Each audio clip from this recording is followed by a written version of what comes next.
You catch it immediately. A partner or a colleague says something subtly dismissive.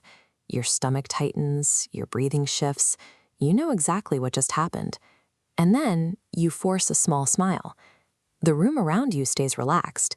People are laughing, but your body is holding a distinct tension. You sit quietly, taking in the environment, feeling the friction between what your gut is telling you and the silence you project outwardly. You explain the moment away to yourself, but this gap between your physical intuition and your outward compliance happens too often to be a coincidence.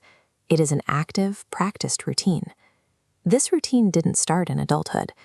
Go back to when you were 7 years old.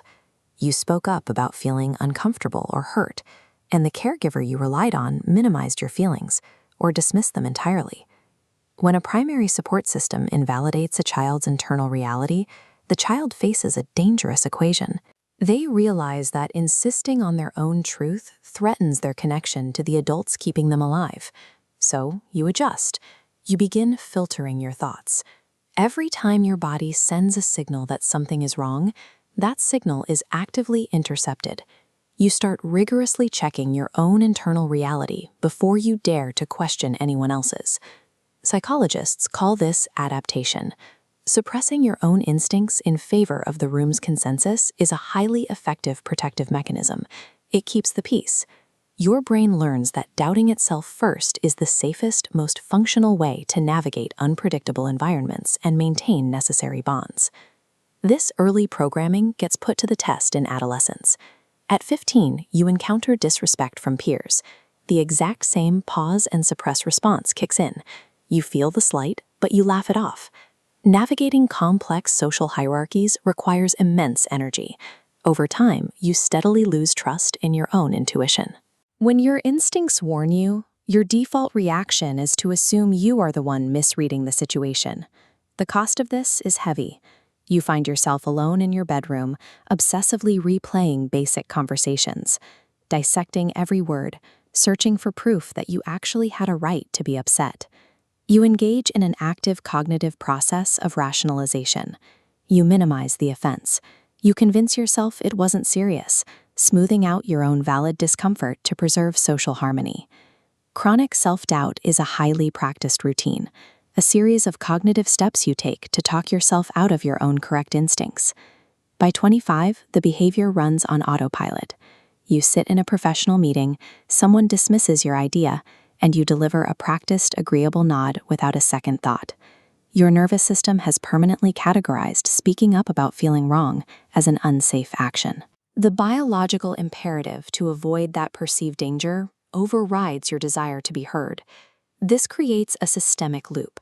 In any environment where there is a risk of conflict, your adult brain will consistently prioritize the safety of silence over honoring its own emotional truth. The same survival logic that keeps you quiet in a professional setting also governs your closest personal bonds. When you return to the intimate dynamic from the beginning of our story, the same systemic loop is in control. You do not miss these red flags. Your body registers them instantly. But the old training takes over, and you actively override the warning.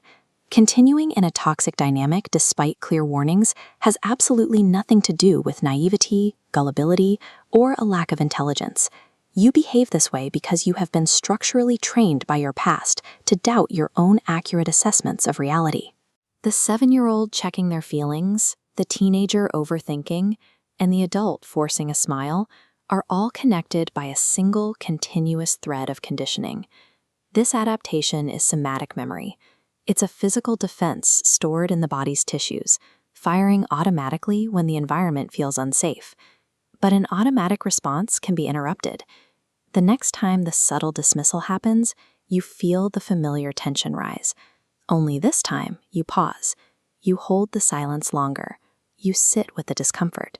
You don't force the smile. You don't nod.